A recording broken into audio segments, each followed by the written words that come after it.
Hello students. बेटे आज हम नया चैप्टर स्टार्ट करने जा रहे हैं, दैट इज़ चैप्टर 7। लेसन का नाम है एक साम्राज्य की राजधानी विजयनगर। इस चैप्टर को समझने में कुछ स्टूडेंट्स को प्रॉब्लम आती है, तो बेटा ध्यान से इस चैप्टर को समझना, क्योंकि इस चैप्टर में से काफ़ी क्वेश्चंस जो हैं वो बोर्ड में पूछे जाते हैं। तो अब हम स्टार्ट करते हैं। विजयनगर साम्राज्य।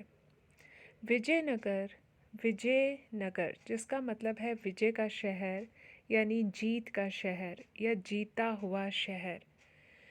इस साम्राज्य की स्थापना जो थी वो दो भाइयों ने की थी, दैट इज़ हरिहर और बुक्का। इन्होंने 1336 में इसकी स्थापना की थी। इस राज्य में अलग अलग भाषा बोलने वाले तथा अलग अलग धार्मिक परंपराओं को मानने वाले लोग रहते थे। यह साम्राज्य कृष्णा नदी से लेकर दक्षिण तक फैला हुआ था। 1565 में इस पर अटैक हुआ और इसको लूटा गया। इसके बाद यह शहर उजड़ गया और 17-18 सेंचुरी तक यह शहर पूरी तरह से नष्ट हो चुका था। लेकिन कृष्णा और तुंगभद्रा क्षेत्र के लोगों की यादों में यह शहर हमेशा रहा। उन्होंने इसे हम्पी नाम से याद रखा। क्यों हम्पी नाम से क्यों याद रखा? क्योंकि हम्पी यहाँ की कैपिटल थी। और हम्पी नाम इसका कैसे पड़ा? यह पड़ा था यहाँ की मातृ देवी पंपा देवी के नाम से। पंपा देवी जो कि पार्वती जी का रूप थी, और पंपा देवी ने यहाँ की तुंगभद्रा की पहाड़ियों में भगवान विरूपाक्ष जो कि शिव के अवतार थे, उनको पति के रूप में पाने के लिए यहाँ पर तपस्या की थी। ठीक है।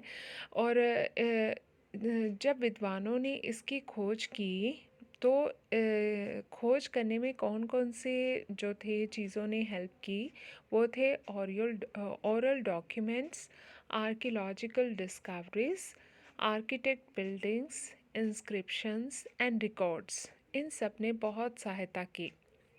बेटा अभी हम इसको इमेजेस के थ्रू देखते हैं, आपको जल्दी समझ में आएगा। तो बच्चे ये हम करने जा रहे हैं विजयनगर साम्राज्य के बारे में, ठीक है। और ये विजयनगर साउथ इंडिया में था। यहाँ पर ये दक्षिण में था, जो कि एक हिंदू राज्य था, और यह कृष्णा और तुंगभद्रा नदी के बीच में था। ठीक है। ये देखो, ये विजयनगर शहर है। ये सभी तरफ से पहाड़ियों से घिरा हुआ था। ग्रेनाइट की पहाड़ियाँ हैं इसके चारों ओर। ये जो है तुंगभद्रा रिवर बह रही है। इस रिवर के पास ये साम्राज्य जो था वो शामिल था, इस्टेब्लिश था।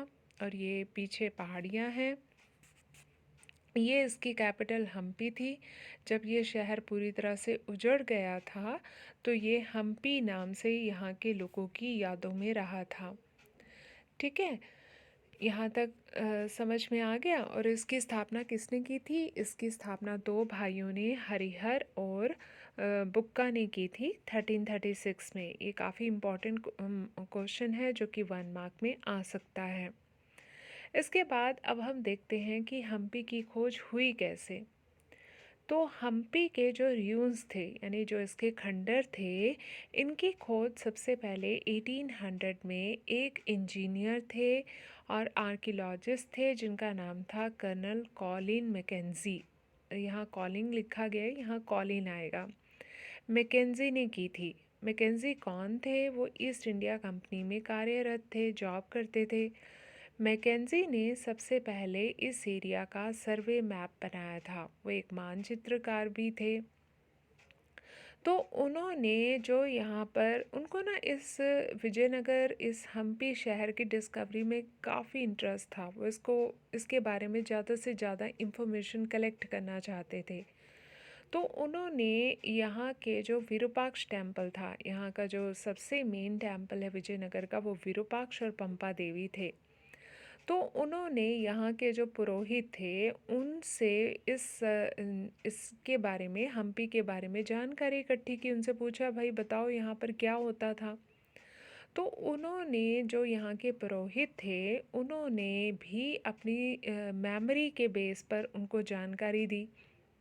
अब ये जो पुरोहित थे उनके भी जो बुजुर्ग थे, एंसेस्टर्स थे, पूर्वज थे, उनके दादा परदादा थे, उन्होंने उनसे जो सुन रखा था वो जानकारी उन्होंने कॉलिन मैकेंजी को दी। ठीक है। फिर 1856 में यहाँ पर फोटोग्राफर्स ने, छाया चित्रकारों ने यहाँ के चित्र संकलित किए, चित्र उन्होंने जो थे रिकॉर्ड किए। अब यहाँ पर देखो, चित्रकार वो वाले चित्रकार मत समझना जो कि हाथ से पेंटिंग बनाते हैं, ठीक है, जो कैमरे से खींचते हैं, वो वाले चित्रकार, वो वाले फोटोग्राफर्स। तो उन्होंने यहाँ के जो भग्नावशेष थे, यहाँ के जो खंडर थे, उनके चित्र जो थे, उनकी पिक्चर्स खींची और उन पिक्चर्स को जो था उन्होंने जो था रिकॉर्ड किया। तो इन पिक्चर से और जो जानकारी कॉलिन मैकेंजी ने दी थी, और यहाँ के जो टेम्पल्स में इंस्क्रिप्शंस लिखे हुए थे, मंदिरों की दीवारों पर जो भी लिखे हुए थे, उन सब को कलेक्ट किया गया।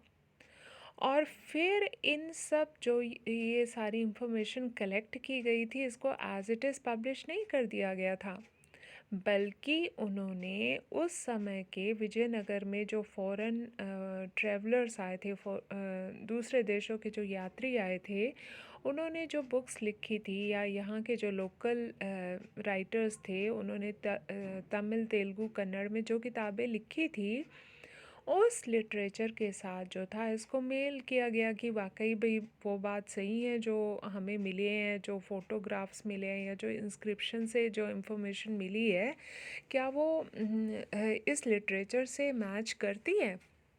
उन्होंने उसके साथ मैच किया। ठीक है। अब हम थोड़ा कॉलिन मैकेंजी के बारे में भी पढ़ लेते हैं। कॉलिन मैकेंजी कौन थे। तो 1754 में कॉलिन मैकेंजी का जन्म हुआ था, और ये एक इंजीनियर थे और ये मानचित्रकार भी थे। तो 1813 में उनको जो था पहला सर्वेयर जनरल बनाया गया था, और 1821 तक वो अपनी डेथ तक जो थे वो इस पोस्ट पर रहे थे। ठीक है। इसके बारे में आपकी बुक में पैसेज भी है, तो आपने ये डेट्स जो है वो अच्छे से याद रखनी है, क्योंकि 1 मार्क में इसमें से पूछा जा सकता है। तो कॉलिन मैकेंजी जो थे वो एक इंजीनियर थे, सर्वेयर थे। ठीक है। और 1815 में उनको जो था सर्वेयर जनरल बनाया गया था, और 1821 तक जो थे वो इस पोस्ट पर रहे थे। ठीक है। आई थिंक आपको यहाँ तक ये सब समझ में आ गया होगा। अब हम देखते हैं emergence and destruction of Vijayanagar empire, कि विजयनगर किस तरीके से इसका राइज हुआ था और ये कैसे ख़त्म हो गया था। तो विजयनगर की जो स्थापना थी वो मैंने अभी ऊपर बताया था कि हरिहर और बुक्का ने की थी। अब ये हरिहर और बुक्का कौन थे, इनके बारे में बहुत कहानियाँ जो हैं वो हैं, लेकिन आपकी बुक में नहीं है, पर मैं आपकी जानकारी के लिए थोड़ा बहुत बता देती हूँ।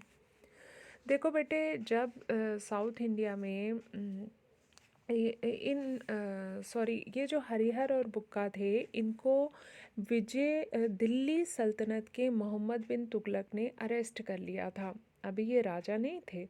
इन दोनों भाइयों को अरेस्ट किया था मोहम्मद बिन तुगलक ने, और उसने उन्हें जबरन इस्लाम कबूल करने के लिए विवश किया था, और उनको इस्लाम कबूल करवा दिया था। फिर उसने इनको जो था ऑर्डर दिया कि वो दक्षिण भारत में जाकर दक्षिण भारत तक दिल्ली सल्तनत की जो है वो का फैलाव करें, वहाँ तक उसको फैलाएं। तो ये दोनों भाई जो थे वो दिल्ली सल्तनत की तरफ से साउथ इंडिया में जो थे आए, और उन्होंने यहाँ पर लड़ाइयाँ लड़कर विजयनगर साम्राज्य की स्थापना की। लेकिन इसके बाद उन्होंने यहाँ के एक संत महात्मा के कांटेक्ट में आकर जो था फिर से वो हिंदू बन गए, और इस तरीके से विजयनगर जो था वो एक हिंदू राज्य बन गया। और उन्होंने मोहम्मद बिन तुगलक से जो भी लिंक वगैरह थे वो सब ख़त्म कर दिए। अब इन्होंने अपने फादर के नाम से, उनके फादर का नाम था संगम, तो उन्होंने अपने फादर के नाम से इस डायनेस्टी का नाम रखा संगम वंश। तो इस डायनेस्टी ने 1336 से लेकर 1485 तक रूल किया। इसके बाद इस डायनेस्टी को ख़त्म कर दिया सुल्लू वंश ने। सुल्लू वंश ने 1485 से 1503 तक रूल किया। फिर आए तुल्लु वंश। तुल्लु वंश ने भी 1503 से 1542 तक शासन किया। उसके बाद आया आराविदु वंश, जिसने कि 1542 से लेकर 17वीं सेंचुरी के एंड तक रूल किया। तो बेटे इसमें चाहे डेट्स ना आए, आपको ये वंश डायनेस्टी सीक्वेंस वाइज याद रखनी है कि पहले कौन सी डायनेस्टी आई, फिर कौन सी आई, फिर कौन सी आई। तो पहले राजवंश संगम वंश को सुल्लभ ने उखाड़ा। सुल्लभ कौन थे? वो सैनिक कमांडर थे। ये आपको 1 मार्क में क्वेश्चन आ सकता है कि सुल्लभ कौन थे। आप बोलोगे ये सैनिक कमांडर थे, यानी सैनिकों के कमांडर थे, सैनिकों के प्रमुख थे। और इन्होंने सुल्लभ वंश को जो था उखाड़ फेंका था। इसके बाद तुल्लु वंश आया।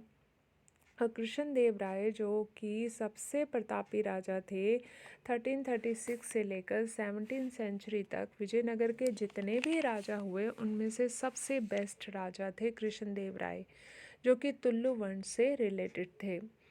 तो अब हम थोड़ा कृष्णदेव राय के बारे में पढ़ते हैं कि कृष्णदेव राय कौन थे। कृष्णदेव राय ने अपने साम्राज्य का विस्तार किया। जो विजयनगर साम्राज्य था उन्होंने उसे काफ़ी आगे तक बढ़ाया, नए नए क्षेत्रों को जीता और इसमें शामिल किया। यही नहीं, उन्होंने अपने इस साम्राज्य को काफ़ी मजबूत भी बनाया था। और उन्होंने तुंगभद्रा और कृष्णा नदी के बीच का जो दोआब का क्षेत्र था उसे हासिल किया। दोआब क्या होता है? दो नदियों के बीच के उपजाऊ क्षेत्र को दोआब कहते हैं। तो इसको उन्होंने हासिल किया 1512 में। और 1514 में उन्होंने उड़ीसा के गजपति शासक थे उनके साथ युद्ध किया और उनको हरा दिया। और फिर बीजापुर का जो सुल्तान था उसके साथ भी लड़ाई लड़ी और उसको भी हरा दिया। ठीक है, तो इस तरीके से कृष्णदेव राय जो थे वो साउथ इंडिया के सबसे शक्तिशाली राजा बन गए। और उनके अधीन राज्य हमेशा सामरिक रूप से तैयार रहता था। सामरिक का मतलब होता है युद्ध के लिए हमेशा तैयार रहता था। इसके बाद इतना होते हुए भी, चाहे ये युद्धों में व्यस्त रहते थे, फिर भी इनके राज्य में बहुत शांति और समृद्धि थी। और उनके समय में बहुत सारे टेम्पल्स का भी निर्माण किया गया। तो दक्षिण भारत के मंदिरों में भव्य गोपुरम जोड़ने का श्रेय जो है वो कृष्णदेव राय को जाता है। अभी मैं आपको पिक्चर्स में दिखाती हूँ कि गोपुरम क्या होते हैं। उन्होंने अपनी माता के नाम से विजयनगर के पास एक नगर बसाया जिसका नाम था नगलपुरम।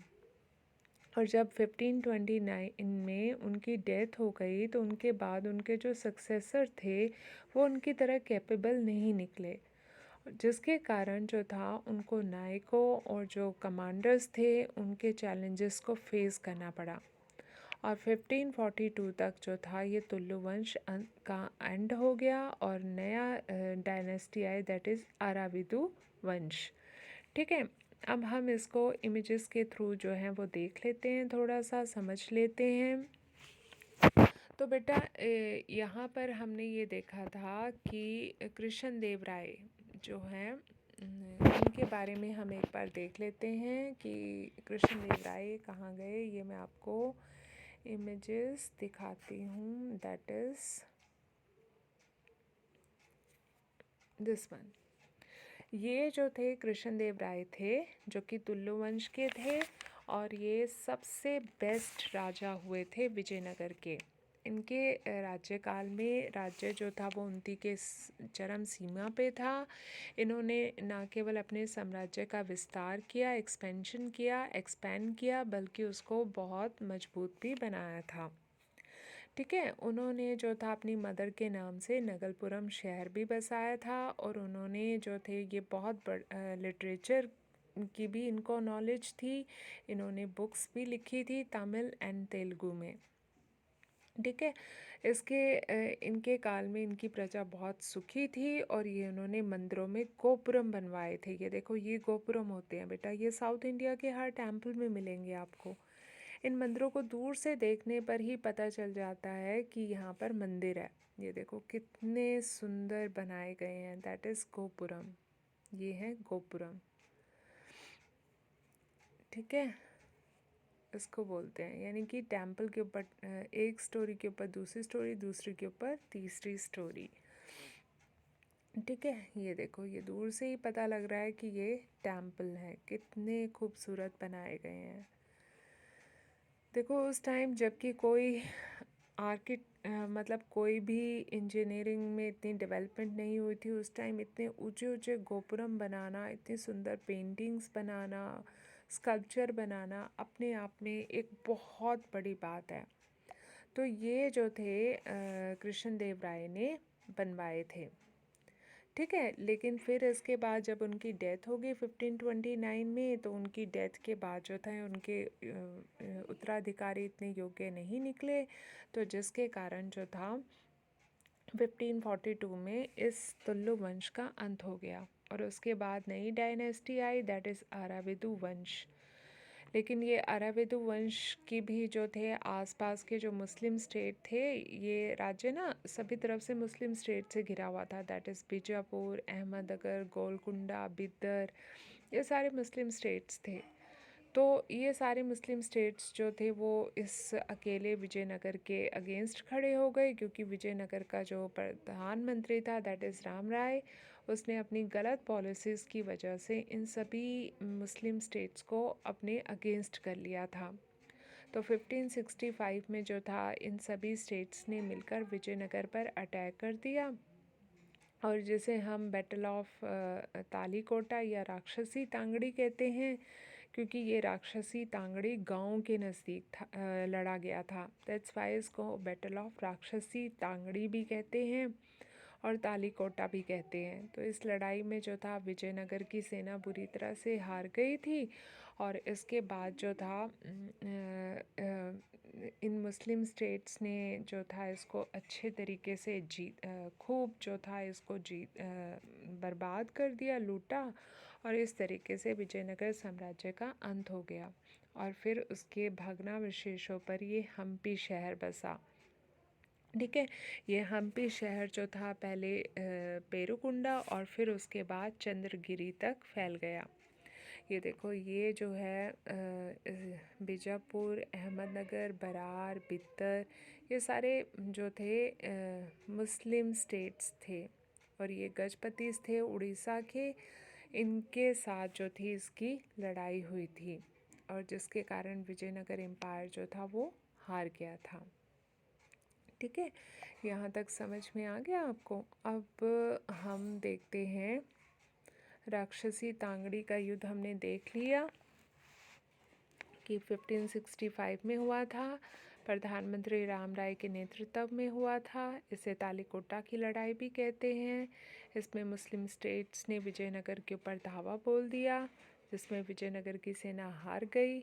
उन्होंने विजयनगर को खूब लूटा और यह शहर जो था वो उजड़ गया और इसके बाद यह अरविंदु और फिर उसके बाद चंद्रगिरी से राज किया, ठीक है। अब हम देखते हैं कि ये जो विजयनगर साम्राज्य के शासक थे उनका कंटेम्प्रेरी रूलर्स के साथ स्ट्रगल क्यों हुआ था, उस टाइम के जो शासक थे उनके साथ लड़ाइयाँ क्यों हुई थी। तो देखो बच्चे, जब भी कोई लड़ाई होती है दो राजाओं के बीच में या लड़ाई जैसी सिचुएशन पैदा हो जाती है, उसके पीछे कोई ना कोई कारण तो होता ही है।